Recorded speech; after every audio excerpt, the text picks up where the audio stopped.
Pak, kemarin kan saya udah konsul ke Pak Gun yang masalah ini ya Pak, yang loss-nya didefinisikan X kali Y, yang mana X-nya itu average claim size sama Y-nya itu number of claim. Kan dawuhnya Pak Gun kemarin nggak apa-apa kan ya Pak, langsung dipakai ini kan, gitu. Nah, kemudian saya kan kemarin juga ada beberapa opsi yang pakai eh, asuransi pertanian. Tapi ternyata setelah saya coba itu nggak berhubungan Pak. Jadi nilai korelasinya itu cuma sekitar 20%. Berarti Sehingga saya rendah ya, Dok. Sebetulnya. sehingga saya memutuskan untuk tetap memakai asuransi kendaraan dengan fungsi loss-nya seperti yang di jurnal Hmm. ini tetap Iya, Pak. apa? Nah, kemudian kan karena goals-nya saya cari premi murni kan berarti ekspektasi dari fungsi loss ya Pak. Berarti Hmm. nanti ini kan udah dapat fungsi loss-nya, sehingga nanti kalau cari ekspektasinya kan langsung integral dari L dikali si FL-nya boleh kan ya Pak? Iya, memang gitu kan. Kalau bukan Iya, FL-nya, join-nya XY juga boleh kok. Kan mencari iya, ekspektasi nah, kan ada dua. Yang penting ekspektasi GXY kan di sini berarti kan L-nya kan karena XY kan. Ya, iya Pak. nanti lihat buku statmatnya berarti dasar teorinya nanti ditaruh ya, yang kayak gini. Iya, iya Anda Pak. tadi bertanya Nah, berarti malah saya jadi ingat bab 2 Anda berarti belum ada ini nanti. iya Itu belum yang Pak. penting ekspektasi itu nggak cuma EX ya. Iya, Ekspektasi itu bisa ekspektasi GX, bisa ekspektasi kalau lebih dari satu, ekspektasi G dalam kurung X, iya. Y. Itu Oh bisa iya, kayak gitu. Nah, ini dasar nah, teorinya tolong ditaruh ya di bab 2-nya ya. iya. Ini sudah tesis satu belum ya? Udah Pak. Sudah kan? Nah, udah berarti mulai bikin apa di tesisnya taruhlah bab 2-nya. Makanya karena tadi Anda bertanya itu, malah saya jadi ingat kayaknya berarti dasar teorinya belum ada malah nanti. Iya benar belum ada di dasar Belum ada teorinya. ekspektasi ini. Nah, makanya pokoknya setiap kalau lagi kerja kayak gini, kok ada pertanyaan kayak tadi, jangan tanyakan, biasanya malah langsung, oh iya ini bab 2 saya kurang berarti. Nah, gitu loh. Iya, Tapi anehnya, banyak orang pada bikin bab 2 dasar teori, tapi nggak dipakai di bab 3. Dan oh sebaliknya, di bab 3 dia melakukan, karena salah satu tanya, dari mana bab 2-nya? Dari teman itu. Kan beda. iya Pak. Itu sering kejadian dia satu lebih sering lagi saya dapat bab 2-nya, wah ini ngapain kamu masukin ini, nggak dibutuhkan. Malah yang ini malah nggak ada. Jadi nanti Iya, justru setiap Anda lagi mulai membahas ini, misalnya ini mulai mengenalkan ada apa teorema 6 ini, iya, itu dari mana dapat jadi itu sum itu? Ini pakai mana teorinya itu? Dasar teorinya maksud saya yang dipakai. iya, iya Pak. Sudah terlalu begitu, nanti tambahkan di bab 2-nya. Kayak ini yang apa? Conditional Fungsi distribution. Juga iya, Anda harus taruh di bab 2 betul. ada kayak Iya, gitu. Ya, iya. nanti silakan biasakan pokoknya nanti jadi Anda yakin, nggak perlu nunggu ketemu saya kan, untuk yakin gitu. Terlalu Iya, lama nanti. Mana jadinya karena dulu saya pernah ada yang gitu. Mau apa? Ini Pak saya bingung. Cuma mau nanyakan kayak gitu. Makanya kenapa sekarang saya disiplinkan dasar teori itu. Karena dasar teori itulah tempat Anda untuk tadi memberi dasar pada saat Anda membahas bab 3 kayak tadi. Oh setelah dapat loss ya, expected loss itu artinya apa? Nah itulah tadi dia. Ya nanti. iya, Oh ya sama buku loss modelnya Anda kan masih udah punya ya? sudah Pak, sudah Nah itu. itu di loss model sekarang yang edisi yang 5 itu statistiknya Iya. cukup banyak itu. Ini kemarin Oh, yang saya pakai untuk kuliah yang ini. Oh ya, ini mungkin sambil saya beritahukan ini kan semua saya rekam sama kuliah saya yang PTR itu juga saya rekam. Kalau memang itu Anda bisa lihat itu sudah saya publish di YouTube-nya itu karena daripada kan banyak yang nanyakan rekan kan udah mudah lah saya langsung ternyata oleh Google Meet-nya langsung direkam di folder saya kan menuin. iya, Terus setelah saya upload saya hapus itu. Itu lumayan daripada kadang saya juga apa dengar itu oh ya ini apa yang mungkin walaupun nggak saya juduli topik-topik ya cuman judulnya iya, pemodelan teori resiko itu iya, karena nggak punya waktu mau ngedit di deskripsinya sebenarnya kalau sempat yang ini pas topik apa gitu Nah, ini nanti sama seperti jadi bisa untuk kalau lagi baca agak ini bisa karena kebetulan ada yang lebih ke arah nos. Ya kalau pas di situ ada ya karena kadang saya juga nggak mesti ingat ngerekam kan. Juga ini juga sama kan saya rekam juga kadang ada yang setelah bimbingan saya minta apa ternyata lupa atau malah melupakan atau apa. Nah, ini kadang ini juga saya upload juga itu. Tapi ininya monetisasi itu jujur. Karena untuk ini supaya Anda ingat apa sih yang kemarin terakhir. Kadang saya juga untuk mengingat juga. Kadang kayak gini kan karena banyak yang diurus kan sering lupa Iya, juga ini. iya. Ya oke ya lanjut terus apa? Nah, terus saya kan pakai fungsi loss-nya ini kan ya, Pak. Mm-mm. Nah, selanjutnya saya udah bikin R-nya. Ini Mm. kemarin saya udah bikin yang di RStudio Cloud, Pak. Tapi karena keseringan buka, jadi sekarang nggak bisa Oh dibuka. iya benar jatahnya 25 jam. Iya, Makanya boleh double Anda punya yang off, iya, yang ininya yang di cloud-nya itu kalau kira-kira sudah yakin jadi waktu eksperimennya boleh di yang ini ya kan yang di cloud itu hanya kalau saya ingin nyoba itu, iya, Pak. ingin running gitu. Iya, Jadi, karena saya kan nggak mau install R di mana-mana device saya kan, karena ini pakai HP kan bisa. Jadi iya, saya kadang pantau Anda kan pakai HP, overlay-nya saya buka, R-nya saya buka itu, asal ada koneksi internetnya cepat itu bisa. Jadi nggak apa-apa eksperimennya bisa di off kalau lagi habis kuotanya, kan cuma 25 jam per bulan itu. iya, Pak. Jadi apa nggak apa-apa nanti Anda pakai offline-nya juga kan Anda punya kan yang offline-nya kan, Iya, Pak. Ini. nah bisa di sana untuk eksperimennya itu, karena eksperimen kan harus berkali-kali running kan itu. Iya. Nah, Oke nggak apa-apa ini sih.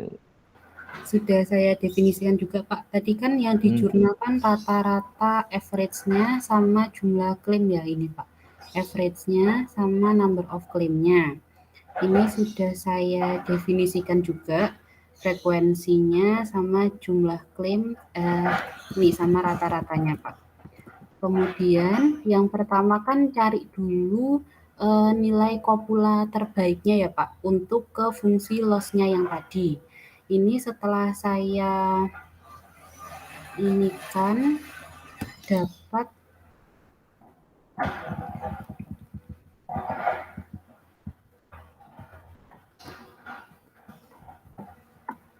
dapat kan kopula terbaik itu nilai AIC terkecil sama korelasi Kendall taunya yang terbesar. Yang saya dapat ini ternyata yang paling bagus itu Clayton, Pak.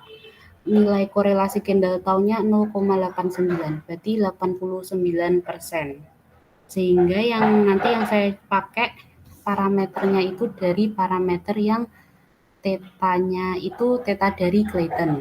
Nah, langsung kan ke fungsi loss ya, Pak, yang ekspektasi tadi. Ini, Pak. Ini sudah saya bikinkan. Nah,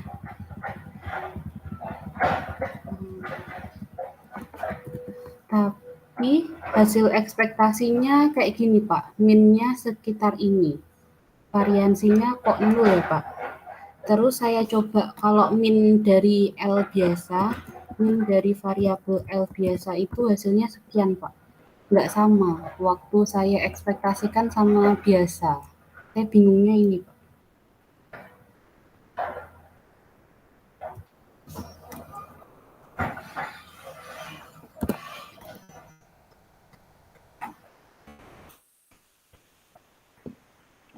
Itu cek programnya, yakin Iya, Pak.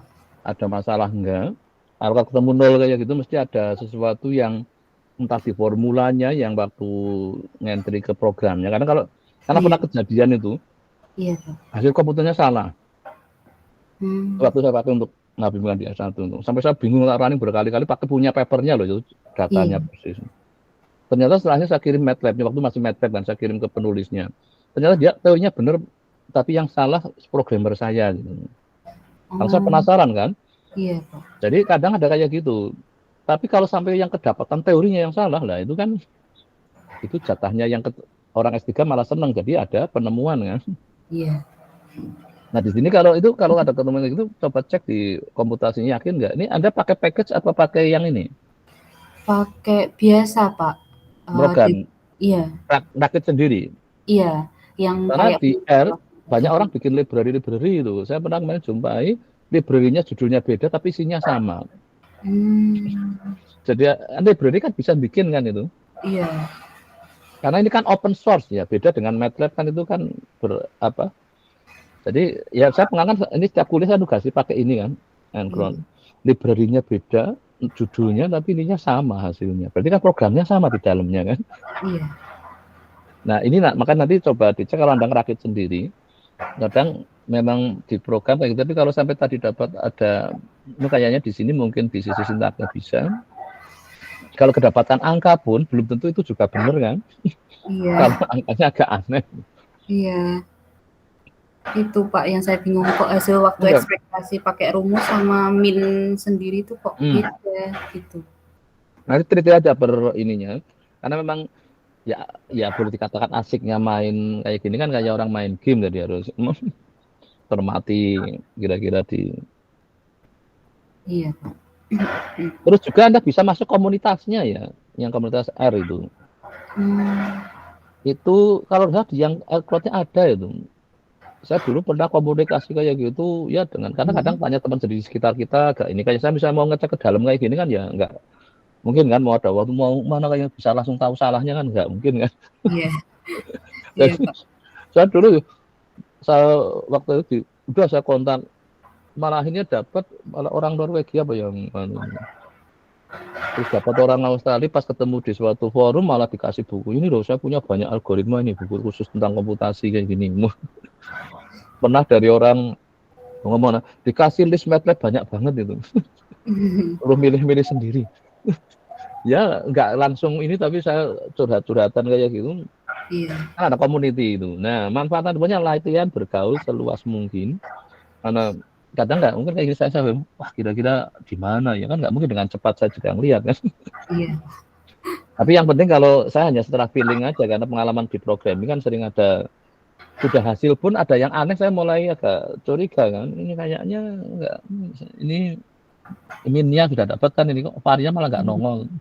Iya, Padahal Pak. kalau secara teori kalau sudah ada min kan mesti ada variansi, kecuali memang dia nggak ada beda loh ya. Iya. Semua sama, nggak ada variasi. Berarti kan karena variansi kan mengukur variasi kan. Iya, Pak. Padahal datanya nggak mungkin kan sama semua kan. Nggak mungkin. Nah, makanya itu kan sudah jelas ini mesti kesalahan di ininya kan. Entah di program langkah yang mana. Iya, Pak. Kecuali kalau datanya sama semua, maka rata-ratanya kan ya sama, misalnya datanya 4 semua, rata-ratanya mesti 4 tanpa variansinya 0 kan jadinya. Itu aja nggak 0 ya. Ini 0 kan artinya error kan. Iya, Pak.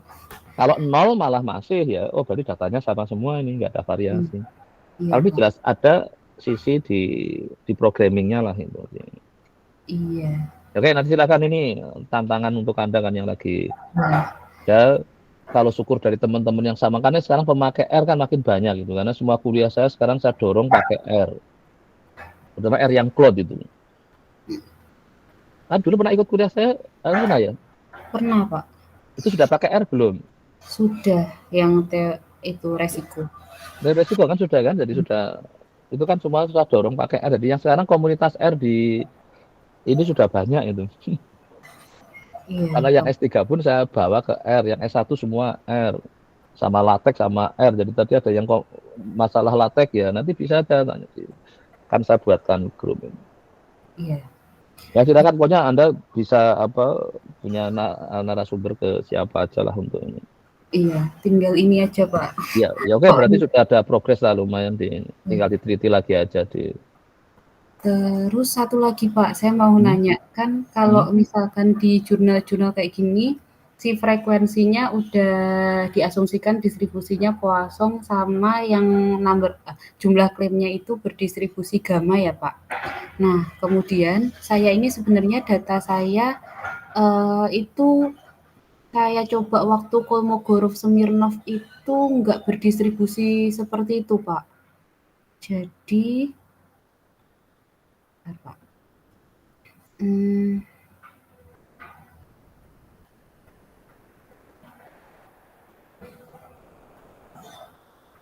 Ini Distribusinya apa menurut tesnya Kolmogorov?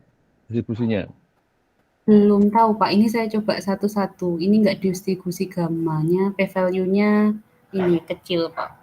kalau yang untuk cepat itu pakai EasyFit. Kan ada Oh, trialnya itu. iya, belum saya Institut coba itu itu, langsung Pak. ngasih ranking 1 sampai banyak itu. Mhm. Iya, nanti saya coba, Pak. Nanti kemarin bimbingan tesis yang periode kemarin dari 5 itu kan punya publikasi semua itu, malah dapat dari LPDP 15 juta katanya. Oh, Karena dia masuk ke jurnal gitu ya. Karena itu tadi, Pak ini kok jadi ya udah malah kebenaran itu kamu ganti aja kan nggak apa-apa kan, sesuai iya, distribusi yang dimaui ini kan. iya, Aku kan beda kan. iya, Pak. Nah, di sini saya minta terus juga jadi akhirnya ganti itu kan Mhm, masih ada kan pakai di iya. kan ada kan itu masukin terus programnya kan tinggal ganti begitu. Oh, iya, entar saya Bisa coba. nanti. Malah kalau Anda kebetulan kepingin sampai publikasi, ya itu bisa malah jadinya. Iya. Dari paper ini, seakan data ini ternyata distribusinya tidak tidak kosong, misalnya harus ganti apa, gitu. Oh, iya, Malah Pak. itu kesempatan. Ini kalau sampai ingin publikasi. Iya. Jadi Nanti mungkin saya kalau nggak ada cari paper yang kebetulan sudah bahas itu bisa. Kalau sudah ada mmm, beruntung lah itu berarti tinggal pakai. iya, Kalau nggak ya terpaksa nambah teori sendiri kan nggak apa-apa. iya. Dan ganti.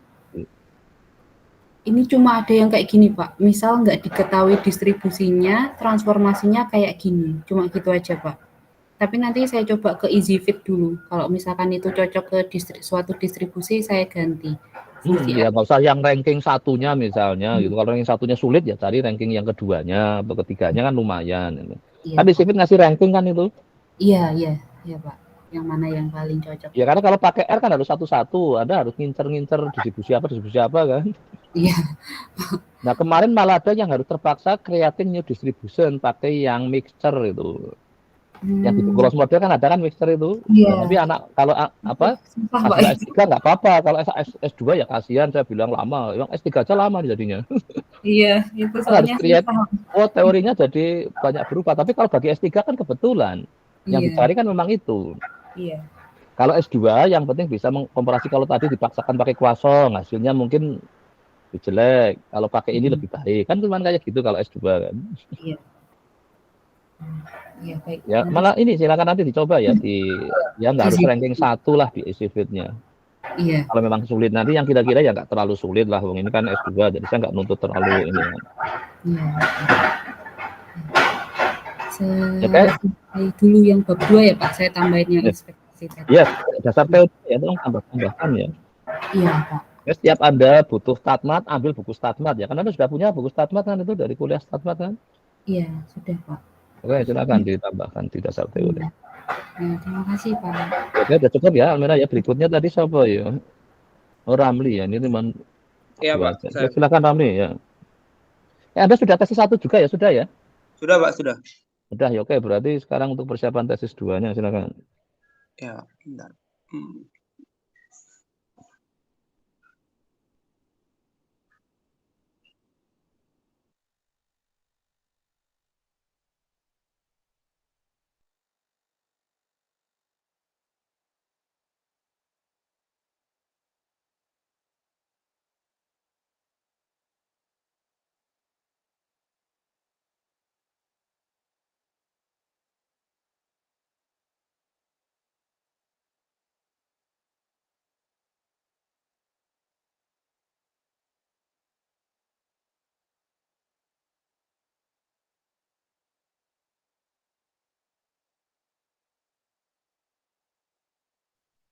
Ini Pak, saya sudah buat PowerPoint-nya buat ini Oke, tesis 2 ini. silakan ditampilkan kira-kira usahakan 10 menit ya karena ini latihan kan. Kalau ujian boleh sampai 20 menit. Oh, ya. Ini jam berapa ini coba 10 menit selesai ya. Syukur di bawahnya lah. Yang penting garis besarnya dulu. Oh, ya. Oke, silakan. Selamat pagi. Di sini saya akan mempresentasikan hasil tesis 2 saya dengan judul analisis vector error correction model dalam hubungan pertumbuhan ekonomi dan industri pariwisata di Bali. Di sini saya menggunakan model vector error correction model, di mana yang merupakan turunan dari model VAR, yaitu salah satu metode dari runtun waktu multivariat. Dengan studi kasusnya mengenai pendapatan ekonomi di Bali, di mana saya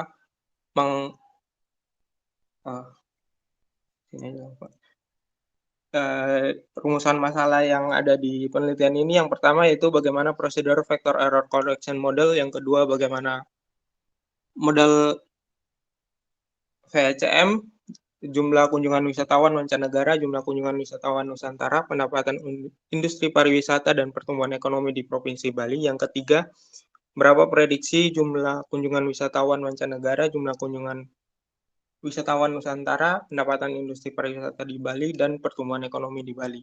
Terus yang keempat, bagaimana hubungan dan pengaruh jumlah kunjungan wisatawan mancanegara dan jumlah kunjungan wisatawan Nusantara, serta pendapatan industri pariwisata di Bali dan pertumbuhan ekonomi di Provinsi Bali.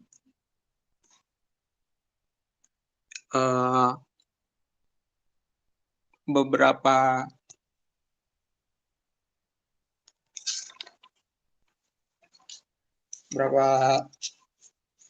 artikel yang digunakan dalam penelitian ini. Yang pertama ada Rui dan Sarma, terus ada Rui dan Hu, Putri dan kawan-kawan, Caraka dan kawan-kawan, terus Sao dan kawan-kawan, Pratiwi dan kawan-kawan, Mert dan Haglar, terus yang terakhir ada Ren dan kawan-kawan.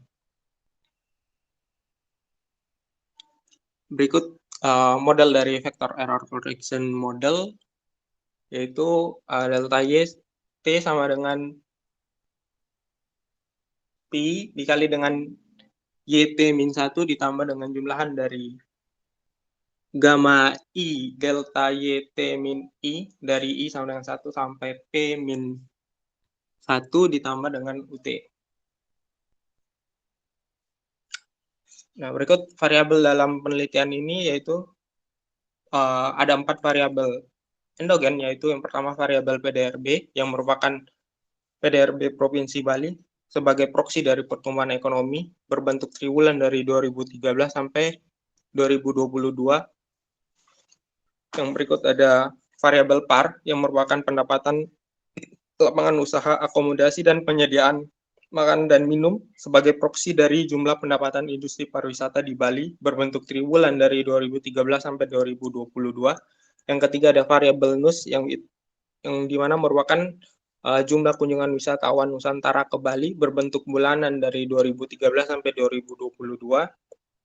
Yang terakhir ada variabel MAN yang merupakan jumlah kunjungan wisatawan mancanegara ke Bali berbentuk bulanan dari 2013 sampai 2022.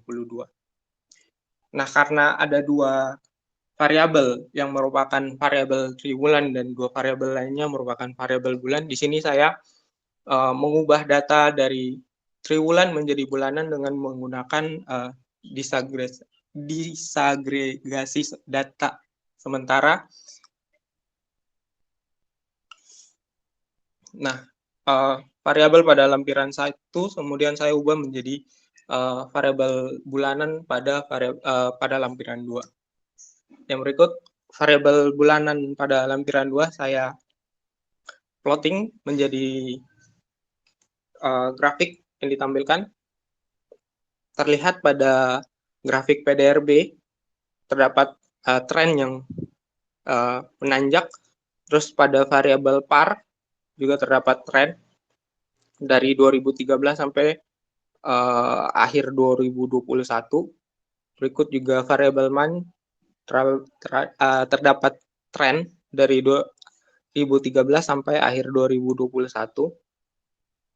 Yang terakhir juga ada variabel NUS, demikian juga terlihat ada sedikit tren di sana dari 2013 sampai akhir 2021. Nah, berikut data variabel PDRB, PAR, dan MAN dan NUS, kemudian dicek kestasionerannya dengan uji hipotesisnya H0 data tidak stasioner, H1 data stasioner. Nah, pada data awal, variabel PDRB dengan nilai 0,5187 itu lebih besar dari nilai kritisnya 0,05, sehingga tidak dapat menolak H0 sehingga data tidak stasioner. Begitu pula untuk variabel par, nus, dan man itu semuanya lebih besar dari 0,05 sehingga pada level data tidak stasioner. Kemudian saya transformasi dengan menggunakan first difference. Pada first difference terlihat nilainya sudah 0,01 untuk variabel PDRB, par, nus, dan man, sehingga di mana nilainya lebih kecil dari nilai kritis, sehingga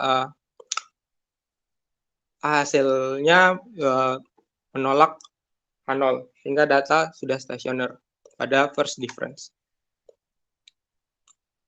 Kemudian ditentukan order optimum dengan memilih nilai FPE, AIC, HQ, atau SC yang paling kecil.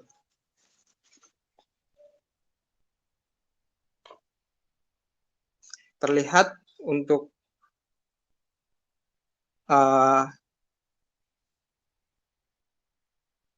FPE, nilai terkecilnya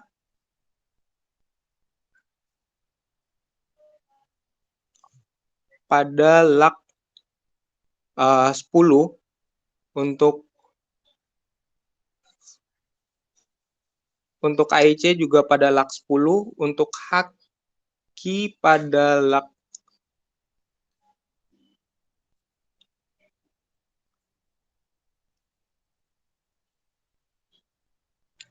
untuk HQ pada log 4 dan untuk SC pada log 2. Sehingga dipilihlah log 2 yang menjadi order optimumnya. Dengan mempertimbangkan log yang terlalu panjang akan mengambil sampel yang terlalu besar sehingga akan banyak kerugian di situ. Yang berikut untuk uji kointegrasi. Uji kointegrasi di sini untuk menentukan rank kointegrasi dan melihat apakah ada hubungan jangka panjang antara variabel. Terlihat pada hipotesis satunya, terlihat pada yang pertama itu tidak ada hubungan dengan nilai kritisnya 27,14 itu lebih kecil dari statistik threshold-nya, sehingga pada hipotesis yang minimal 3 itu nilai kritisnya 8,18 itu lebih kecil dari statistik threshold-nya yang nilai 23,56, sehingga terdapat minimal ada 3 hubungan antara variabel tersebut.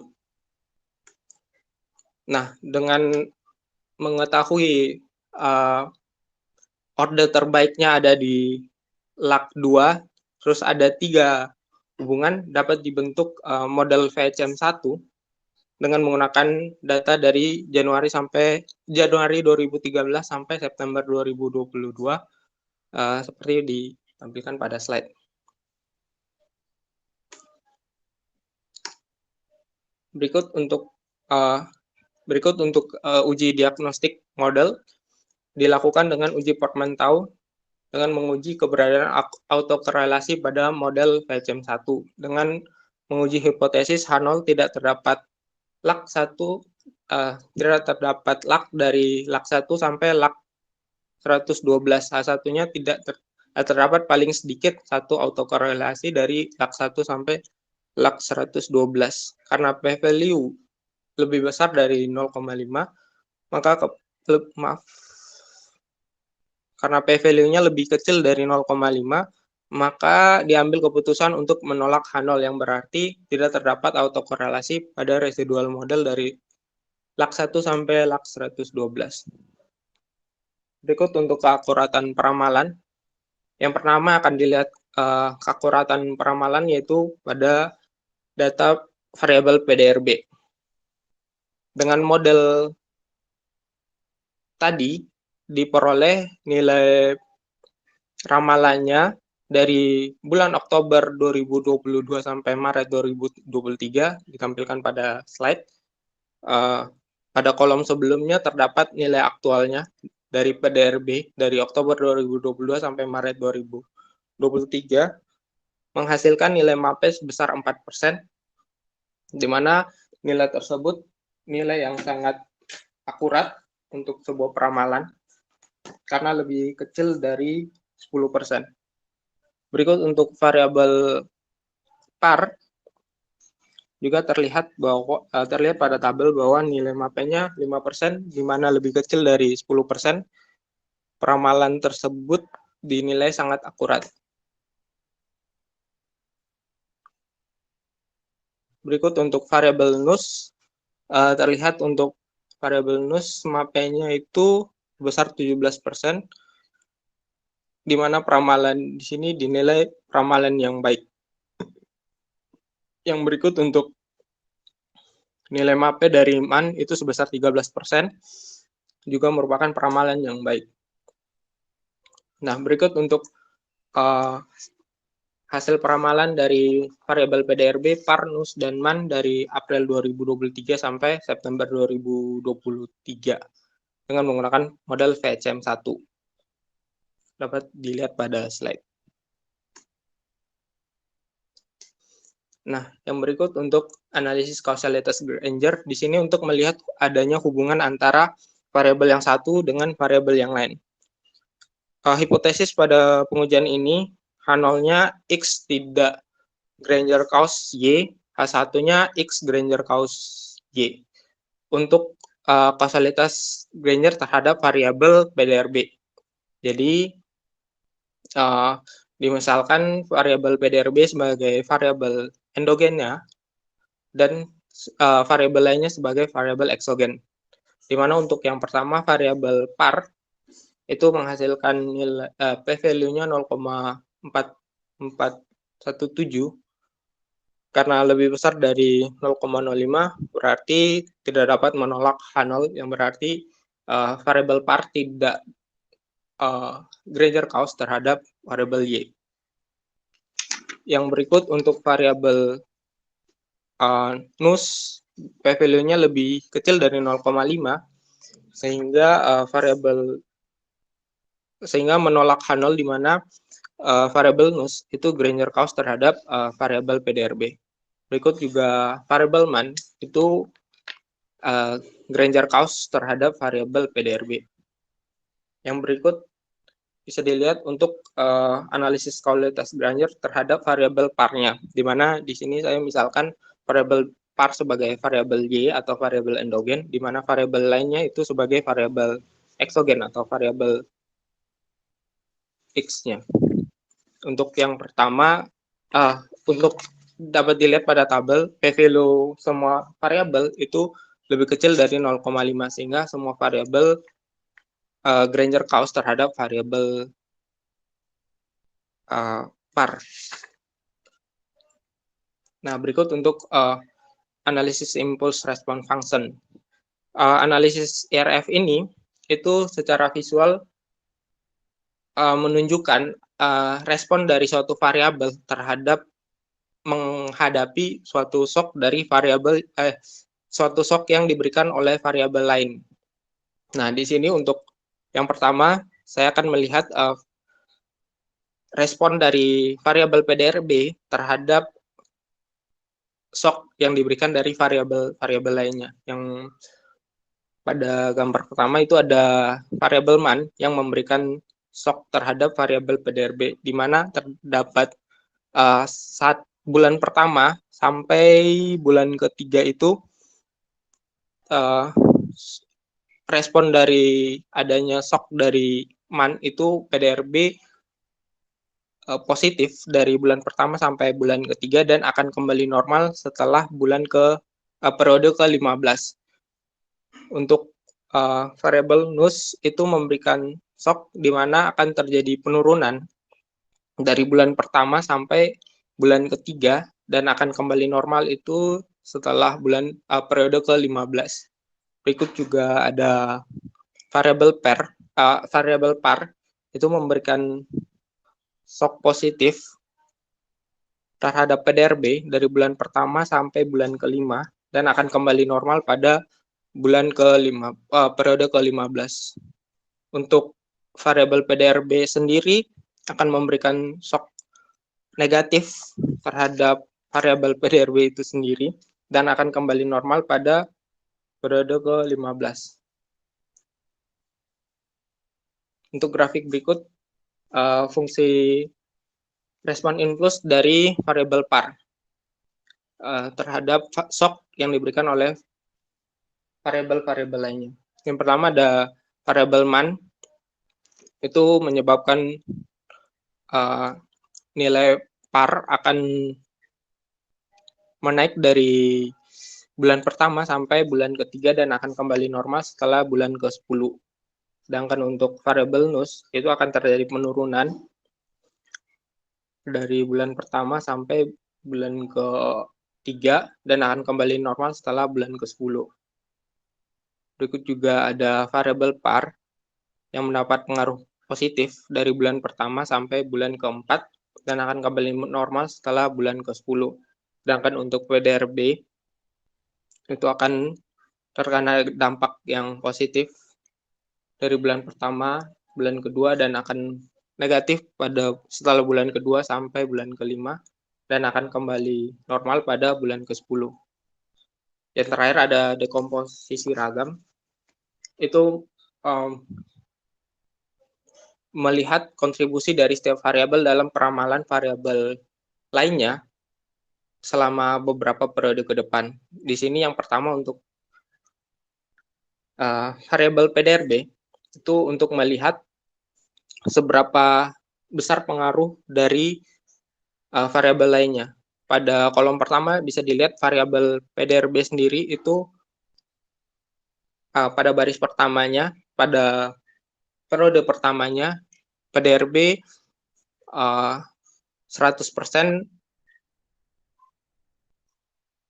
menjelaskan tentang PDRB itu sendiri, dan yang variabel lainnya itu cuma 0%. Dan pada akhir periode ke-15 itu PDRB dijelaskan oleh variabel PDRB sebesar 56,52%, sedangkan variabel PAR 33,99%, sedangkan variabel lainnya tidak terlalu berpengaruh dengan signifikan. Untuk besarnya kontribusi dari setiap variabel dalam meramalkan variabel PAR selama 15 periode ke depan bisa dilihat pada baris pertama.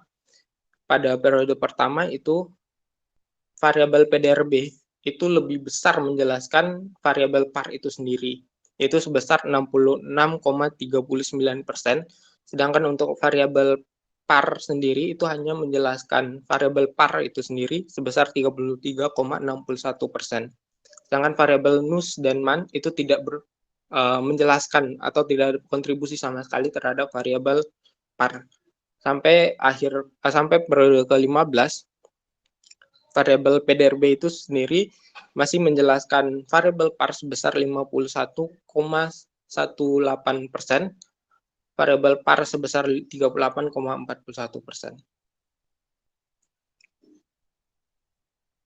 Nah, berikut dapat disimpulkan dari pembahasan sebelumnya. Itu yang pertama, model VCM1 yang diperoleh memberikan hasil peramalan PDRB dan PAR yang sangat akurat dengan nilai MAPE hanya sebesar 4% dan 5%. Yang kedua, pertumbuhan ekonomi di Bali signifikan dipengaruhi oleh jumlah kunjungan wisatawan dan jumlah kunjungan wisatawan Nusantara dan kunjungan wisatawan mancanegara. Sementara itu, pendapatan industri pariwisata di Bali signifikan dipengaruhi oleh pertumbuhan ekonomi Provinsi Bali, jumlah kunjungan wisatawan Nusantara, jumlah kunjungan wisatawan mancanegara ke Bali. Yang berikut ada pendapatan industri pariwisata di Bali dan jumlah kunjungan wisatawan ke Bali pada bulan sebelumnya akan mendorong peningkatan pertumbuhan ekonomi ke Bali selama 4 bulan mendatang. Pertumbuhan ekonomi Bali dan jumlah kunjungan wisatawan ke Bali pada bulan sebelumnya akan mendorong peningkatan pendapatan industri pariwisata Bali. Yang terakhir, kontribusi terbesar terhadap variasi pertumbuhan ekonomi Bali adalah pertumbuhan ekonomi Bali dan pendapatan industri pariwisata. Sementara kontribusi terhadap variasi pendapatan industri pariwisata Bali adalah pertumbuhan ekonomi Bali dan pendapatan industri pariwisata Bali. Untuk saran di sini penulis menyarankan untuk penelitian selanjutnya mengembangkan model dari vektor autoregresif pada model lainnya dan pada data lainnya. Dapat juga ditambahkan variabel eksogen pada pengembangan dari model VAR dan atau VHM ini. Pada penelitian ini juga tidak melibatkan variabel lain seperti variabel nilai tukar rupiah, inflasi, indeks harga konsumen, dan variabel lain yang mungkin mempengaruhi pertumbuhan ekonomi. Sekian dari saya, Pak. Terima kasih.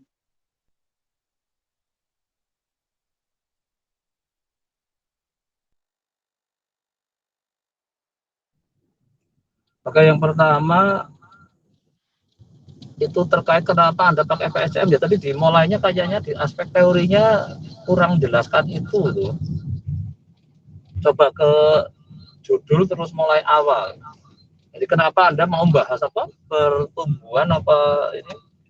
Kenapa harus pakai metode VHM? Itu lihat di judulnya. Ini Pak, karena jadi lah, Anda kan judulnya analisis vektor error correction. Ya. Model.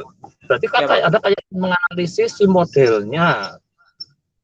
Padahal Anda sebenarnya menggunakan atau menganalisis. Yang dianalisis itu pertumbuhannya, hubungan pertumbuhannya apa? Nah ini jadi kalau yang Anda analisis itu pertumbuhannya, jadi analisis hubungan pertumbuhan ekonomi dan industri pariwisata di Bali dengan vektor error si model. Tapi kalau yang Anda mau kupas itu si VECM-nya, ya boleh-boleh aja. Tuh. Nah, tapi ini kok Anda ingin menganalisis VECM dalam hubungannya, dalam hubungan pertumbuhan. Ya, judulnya ini nanti saya kira menurut kalau saya melihat dari sisi ininya, mungkin bisa penggunaan vektor ini untuk menganalisis hubungan. Nah, itu malah. Ya, maunya begitu maksudnya, Pak. Nah, ya udah berarti Anda model vektor error correlation ini ya, untuk menganalisis hubungan pertumbuhan. Nah, gitu. Oh, baik, Pak. Jadi vektor error correction komparasi metode ya, itu bisa. Kelemahannya apa sih? Kayaknya Anda ke situ kayaknya tadi. Iya, Pak. Ya, saya lebih ke modelnya, ya. Model vektor ya mungkin bahasa Indonesia, bahasa enggak.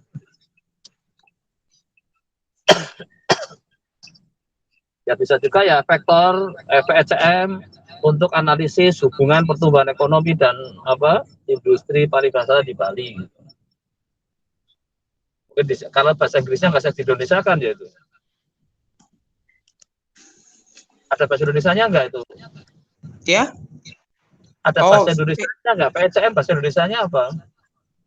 Bentar, Pak. Bahasa Indonesianya ya kalau susah ya sudah VECM gitu. Oh ya. Kalau enggak model VEC, tapi kan jadi enggak umum kan, karena umumnya VECM gitu. Iya.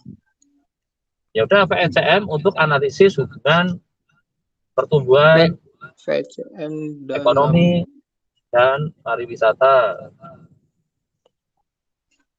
VECM dalam hubungan ya, Pak? VECM untuk analisis hubungan. Jadi yang dianalisis memang hubungannya aja, tapi alat untuk analisisnya pakai VECM gitu. Oh ya, baik, Pak. Nah, nanti pada saat di latar belakang Anda mulai presentasi, kenapa sih perlu VECM? Memangnya harus itu. Oh, baik, Pak. Ada bercerita di faktor yang lain. Ada call.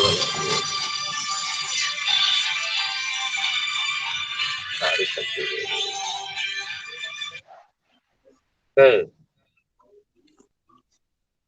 Jadi itu ya, jadi ada cerita, sebenarnya ini bisa nggak dianalisis tanpa VECM?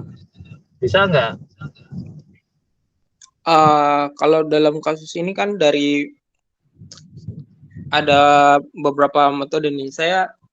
Yang saya pelajari itu pertama kalau memang datanya sudah stasioner sejak awal itu bisa dipakai VAR. Tapi karena datanya tidak stasioner dan ada kointegrasinya, maka wajib menggunakan PHCM, Pak.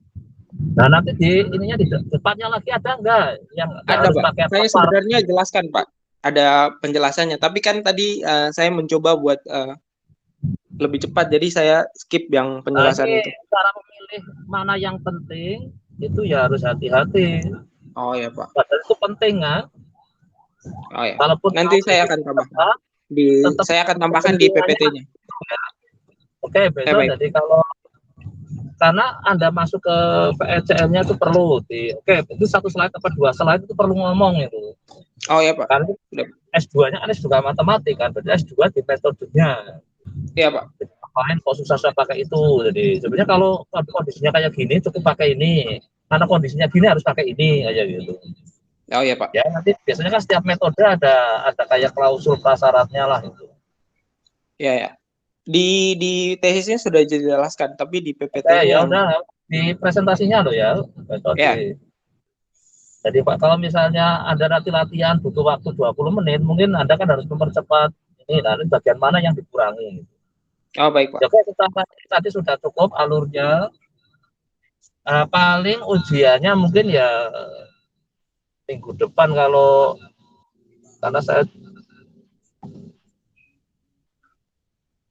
karena ini kan sudah hari apa Selasa ya. Ya oke lah, ajukan nanti ada ini.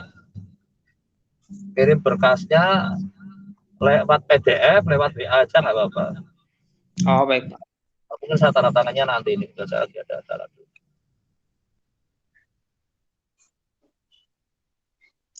Jadi saya tinggal lengkapi berkas terus nanti saya kirimkan ke Bapak ya. Iya, yang harus saya tanda tangan itu loh, mesti kan ada nanti apa-apalah itu dokumennya, nanti kirim dalam bentuk PDF ya lewat WA nggak apa-apa. Oh, siap, Pak. Baik, Pak. Udah cukup? Cukup, Pak. Ya.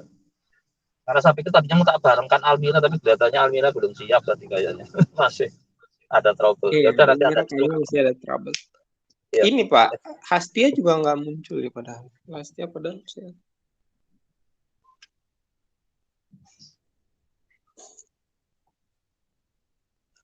Ya udah. Iya, Pak. Sudah cukup ya saya kira ya. Cukup, Pak. Jadi saya tinggal lengkapi berkas nanti saya kirim ya, Pak. Terima kasih, Pak. Ya. Oke, makasih ya. Cukup.